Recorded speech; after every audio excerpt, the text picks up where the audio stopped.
मैं सीधे आमंत्रित करता हूं बुल्गारिया से प्रोफेसर जय कौशल जी को। आपने बहुत साहित्यिक उपलब्धि अर्जित की है। आपकी अनेक पुस्तकें प्रकाशित हैं। कहानियों में कुलदीपक, छाक, पत्थरबाज, साहित्य संस्कृति, लोक एवं सिनेमा पर 40 से अधिक आलेख और समीक्षाएं प्रकाशित हैं। आप वर्तमान में सोफिया विश्वविद्यालय में हिंदी भाषा साहित्य संस्कृति को गति प्रदान कर रहे हैं। अंतर्राष्ट्रीय निबंध प्रतियोगिता 2016 में आपने बहुत उत्कृष्ट स्थान अर्जित किया था। प्रशासनिक और शैक्षणिक अनुभव का आपको बहुत विस्तृत अनुभव है। मैं समय की गति को देखते हुए सीधे आपको आमंत्रित करता हूं प्रोफेसर जय कौशल जी बुल्गारिया से।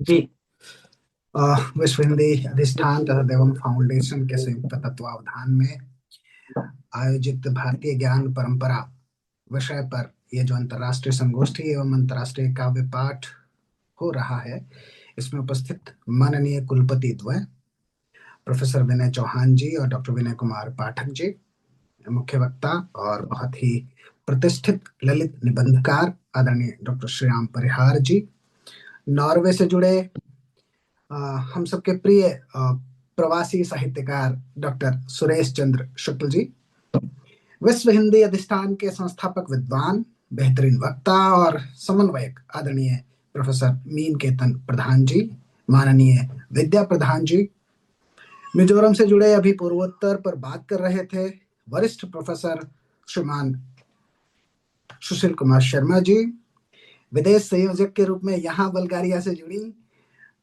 डॉक्टर मोना कौशिक जी, नीदरलैंड से श्री मनीष पांडे मनु जी, और धन्यवाद दे रही मित्र डॉक्टर सीमा रानी प्रधान जी, देश विदेश से जुड़े सभी साथी।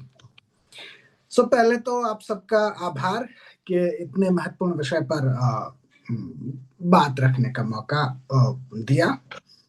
भारतीय ज्ञान परंपरा पर हम लंबी बात आज कर रहे हैं। एक ऐसी परंपरा जो केवल अतीत की स्मृति नहीं है, बल्कि आप इसमें मानवता के सतत विकास, नैतिक संतुलन और सांस्कृतिक सह अस्तित्व के जीवंत धाराएं देख सकते हैं।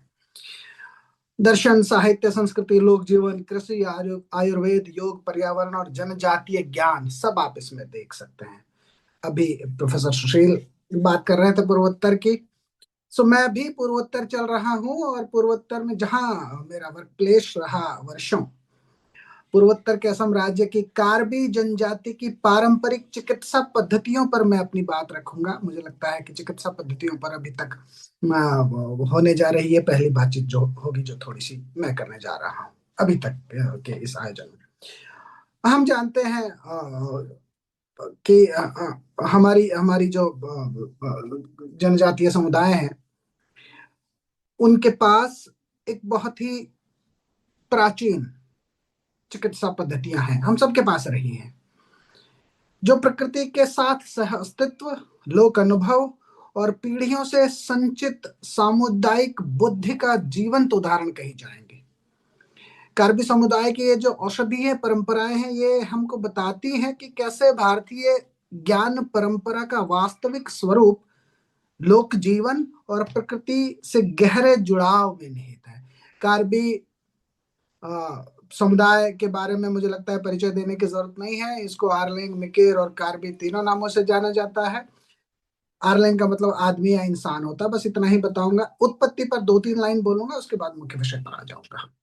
इनकी उत्पत्ति को लेकर एक लोक कथा चलती है कि एक पौराणिक पक्षी ने हजारों अंडे दिए और उनके एक एक अंडे से एक एक जाति या समुदाय की उत्पत्ति हुई। जब हम निशी और ककबरक और दूसरी भाषाओं के जनजातीय साहित्य का अनुवाद कर रहे थे पिछले दिनों, तो वहां भी हमने देखा कि कैसे हर एक समुदाय के पास अपनी उत्पत्ति की एक लोक कथा है, तो इनके पास भी है।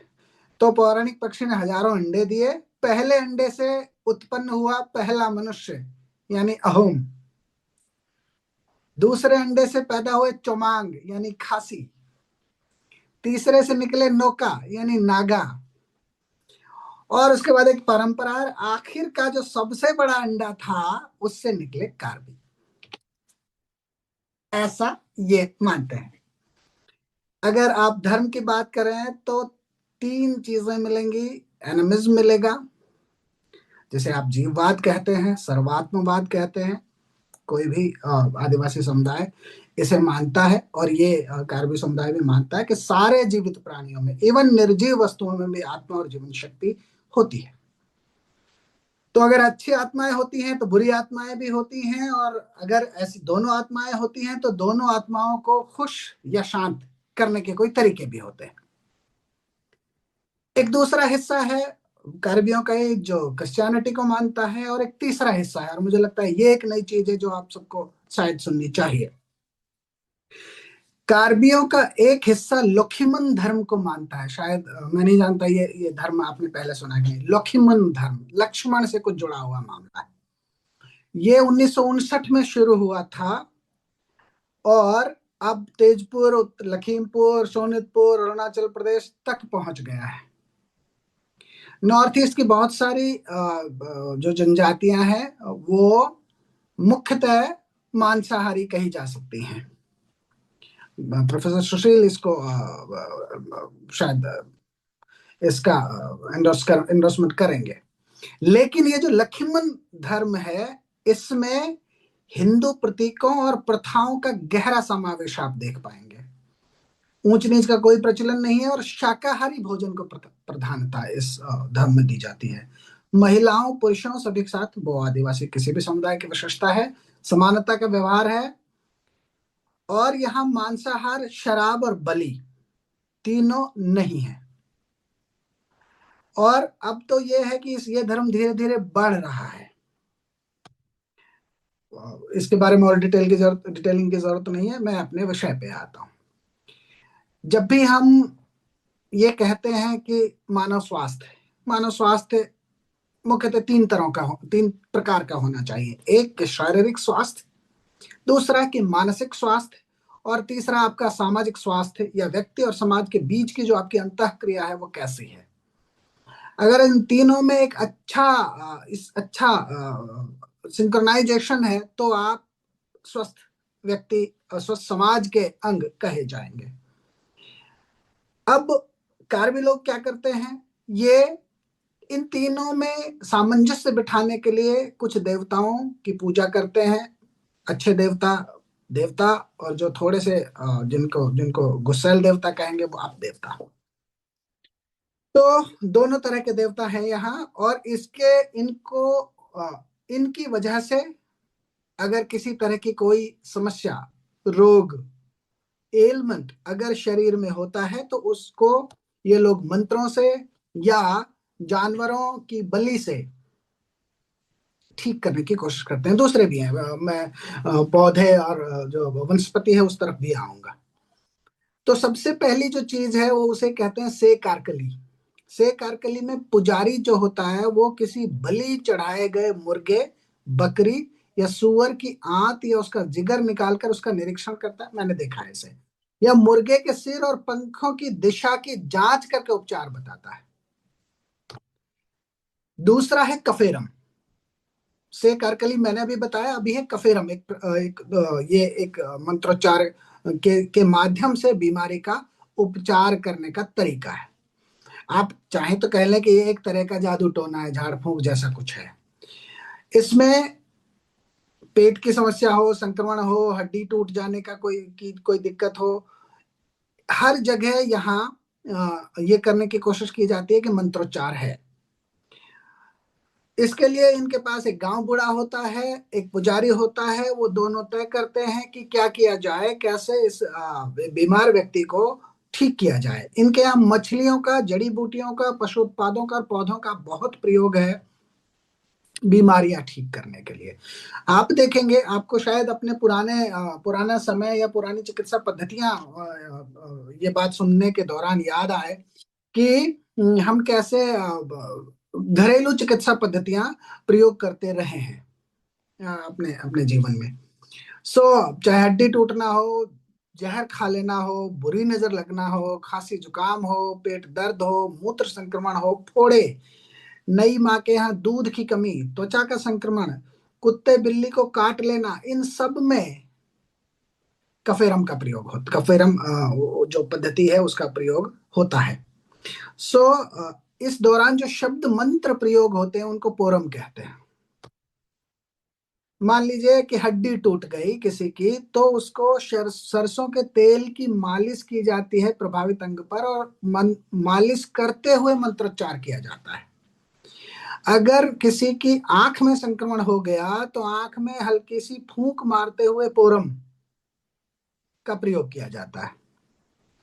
और इस बारे में कथा भी है कि भाई एक राजा की पुत्री को नेत्र रोग हो गया था, तो कार्बी समुदाय के व्यक्ति ने बाकायदा कफेरम का प्रयोग करके उसे ठीक किया, और फिर उसके बाद राजा इतने प्रसन्न हो गए कि उन्होंने उसका विवाह भी उसी पुजारी के साथ कर दिया। तो इस तरह की ढेर सारी चीजें हैं। अगर किसी को ये जहर खा ले, यहाँ एक शब्द है बाप के चौलोंग, ये सबसे बुरा माना जाने वाला रोग है। बाप का शाब्दिक अर्थ घास होता है, लेकिन ये घास उस तरह की घास नहीं है, ये जहरीली घास है। तो अगर ये हो जाता है तो फिर उसके लिए इनके पास एक तरीका है जिसमें ये लोग कफेरम करते हैं और उसे ठीक करने की कोशिश करते हैं। इस तरह के ढेर सारे तरीके यहाँ मौजूद हैं। अदरक हम लोग अपने जीवन में प्रयोग करते हैं आमतौर पर। ये लोग अदरक का जो प्रकंद है उसको सर्दी, खांसी, बुखार, सिर दर्द, मोच, दस्त, कब्ज और अपच में प्रयोग करते हैं। मिजेंगा, उसकी छाल और फल और बीज, उसका तेल दांत दर्द में प्रयोग करते हैं। आपने आपने ब्लैक जिंजर का नाम शायद सुना हो। ये रूमेटिक जो पेन है और चोट, इसमें यूज होता है। विंटर चेरी उस एरिया में पाई जाती है। ये अगर आप किसी की याददाश्त चली जाए तो उसमें, और जो नर्व्स का रोग है अगर वो हो जाए तो उसके लिए इंडियन वाइल्ड पेपर है, उसको सिर दर्द, बुखार, सूजन, इस सब में प्रयोग करते हैं। और बहुत सारा मेरे पास एक लंबी सूची है। आपने येलो कोरिएंडर का नाम सुना होगा, अगर ब्लीडिंग होने लगे तो उसको लगाते हैं। अल्सर में उसका प्रयोग करते हैं। इमली की पत्तियां, फल और बीज ये पीलिया में काम आते हैं। मधुमेह में ये लोग काम में लेते हैं। उसका एक तरीका है। लौंग को उल्टी और खांसी, दांत दर्द को कम करने के लिए ये लोग प्रयोग करते हैं। आपको शायद याद होगा, लौंग हम ऐसे भी अपने यहाँ भी दूसरी जगहों पर भी दांत दर्द के लिए लौंग का उपयोग किया जाता है। तिल का तेल बवासीर, बिच्छू के डंक, कब्ज और मासिक धर्म को ठीक करने के लिए ये लोग प्रयोग करते हैं। अरंडी का तेल जोड़ों के दर्द में, अमरूद दांत दर्द, पेट दर्द और खांसी, जायफल मुंह के घावों में, सिट्रोनेला घास गैस की समस्या, अनिद्रा में, जंगली हल्दी मोच और चोट। तो इस तरह से अगर आप कार्बियों की एथनो मेडिसिन पर और आगे बढ़ेंगे तो आप पाएंगे कि मछली इनका बड़ी इंपॉर्टेंट है। देवताओं को खुश करने के लिए मछली है, मछली और शराब। तो उपचारों के लिए मछली है। अगर किसी व्यक्ति में बहुत कमजोरी है तो उसको एक खास तरह की मछली है जिसको उबाल कर खिलाया जाता है। अगर किसी को रतौंधी का रोग है तो केकड़े की आंखों को पकाकर खिलाते हैं। बच्चों में के बहुत तरह के रोग हो जाते हैं। कोई बच्चा जो है वो ठीक से देरी से चलता है, कोई अपने बाल खींचता रहता है, कोई नाखून काटता रहता है, कोई घुटने और कोहनी को काटता रहता है, कोई खाना नहीं खाता, भूख नहीं लगती। उस सब के लिए इनके पास उपचार है। तो इनके यहाँ एक प्रक्रिया है जिसको हम कहते हैं नेहू केडम। नेहू का अर्थ है मामा। होता क्या है कि परिवार के लोग, अगर कोई बच्चा बीमार है तो मामा के घर जाते हैं और शराब और एक तुमन, सूखी मछली और लौकी, सूखी लौकी में शराब, उसको बंक्रॉक कहते हैं, बंक्रॉक, वो लेकर जाते हैं। तो मामा पूछते हैं क्यों लाए, तो कहते हैं कि आपके भांजे की तबीयत खराब हो गई है। अब मामा का यहाँ कार्य शुरू होता है। मामा अगर लड़का है तो एक सफेद कपड़ा पहनने के लिए उस खरीदेगा, और अगर लड़की है तो एक महिलाओं की एक विशेष पोशाक होती है, उसको कहते हैं पेकॉक। पेटीकोट नहीं है, पेकॉक। वो खरीदता है और वो ले जाकर बहन के घर पहुंचता है, और उसके बाद रोगी के पिता और मामा बैठकर एक प्रक्रिया होती है, उसको चिहुत चिपुत कहते हैं कार्बी भाषा में। वो एक संवाद है, वो करते हैं। उसके बाद चावल की गोलियां बनाते हैं, और अगर स्त्री है, लड़की है, तो उसको 5 बार, और लड़का है तो 6 बार खिलाते हैं, और ये मानते हैं कि ये ठीक हो जाएगा। तो इस तरह की प्रक्रियाएं चलती हैं। बहुत सारे और दूसरे उदाहरण हैं जो जड़ी बूटियों के, झाड़ियों के, मसालों के, पशु उत्पादों के दिए जा सकते हैं। इनके यहाँ कुरुसर, मतलब आप कहना चाहिए गुरु या वैद्य, उसकी बड़ी भूमिका है। वही बताता है कि कौन सा पौधा, कौन सी जड़ी बूटी, जानवर का कौन सा हिस्सा, कौन सी मछली से किस बीमारी की दवाई बन सकती है। पोरम यानी जो मंत्र जिसे हम कहते हैं, वो सही ढंग से कैसे उच्चारित होगा, अगर उसमें गलती हो जाए तो उसका नुकसान क्या होगा, ये सारी चीजें कुरसर ही बताता है। आप उसे पारंपरिक पुजारी कह लीजिए, है ना। तो कुछ कुछ दवाइयां सब्जियों के रूप में पकाकर खिलाई जाती है, कुछ चावल के साथ बनाई जाती हैं। बहुत सारे तरीके हैं। अब आप पूछिए कि भुगतान कैसे किया जाता होगा। तो भुगतान करने का तरीका अलग अलग है। कई बार होर का मतलब है देशी शराब, जो स्थानीय कार्बी जनजाति के लोग ही बनाते हैं, होरलांग उसको कहते हैं। और वो बंकरॉक में रख के, सूखी लौकी का जो खोल होता है उसमें रख के और दिया जाता है, बदले में वो बीमारी का इलाज करता है। एक तरीका ये है। कई बार जो चावल है, अनाज, उसको दिया जाता है। ये पुराने सिस्टम अपने यहाँ भी है। तो आप देखेंगे कि कार्बियों में कुछ खास तरह की, मैंने निशियों में भी देखी है, अरुणाचल प्रदेश में, कि वो कैसे अपने इलाज करते हैं। मैंने त्रिपुरा में भी ये चीज देखी कि वैसे उनके यहाँ औचाई कहते हैं गुरु को, जो पुजारी होता है, वो कैसे इलाज करता है, और कैसे बलि इन सब के यहाँ कितनी इम्पोर्टेंट है। चाहे वो निशियों के यहाँ मिथुन की बलि हो, और चाहे कोकबरक तो भाषियों ये के यहाँ, कोकबरक भाषियों के यहाँ मतलब भैंसे की, बकरे की और मुर्गे की बलि हो। इनके यहाँ भी भैंसे, मुर्गे, बकरे, बत्तख, इन सब की बलि लगातार दी जाती है। और उस प्रक्रिया में कल्चर इन्वॉल्व है, समाज का की संरचना, एक दूसरे से जुड़ाव और उपचार, सब कुछ इन्वॉल्व है। कुछ ऐसी चीजें हैं जिन पर आप चाहें तो सवाल उठा सकते हैं कि ये ट्रेडिशनल तो है, लेकिन शायद मतलब बहुत प्रासंगिक नहीं है। पर मुझे लगता है कुछ ऐसी चीजें हैं जिनको बढ़ावा दिया जाना चाहिए, जिनका संरक्षण भी जरूरी है, और संवर्धन भी। अदरवाइज एक दिन ये आएगा कि इस तरह की चिकित्सा पद्धतियां, लोक का ये ज्ञान और भारतीय ज्ञान परंपरा का ये वाला हिस्सा कहीं ना कहीं लुप्त हो जाएगा।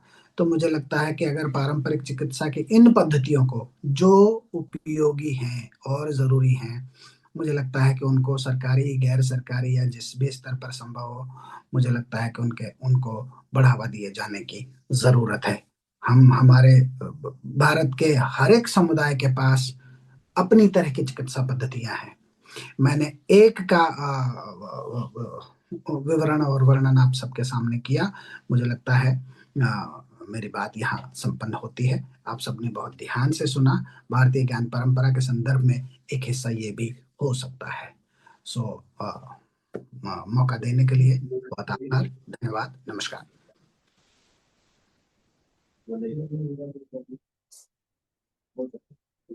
बहुत अच्छा प्रोफेसर जय कौशल जी, आपने पूर्वोत्तर में भारतीय ज्ञान परंपरा के व्यवहारिक पक्षों पर, विशेष रूप से पशु पक्षी जीव जंतु से मनुष्य का प्रकृति से कैसा तादात्म्य है, इतने सूक्ष्म रूप से आपने बताया छोटी छोटी दवाइयों तक का भी आपने उल्लेख किया। ये ज्ञान परंपरा का व्यावहारिक पक्ष है, दार्शनिक या चिंतन परक पक्ष नहीं।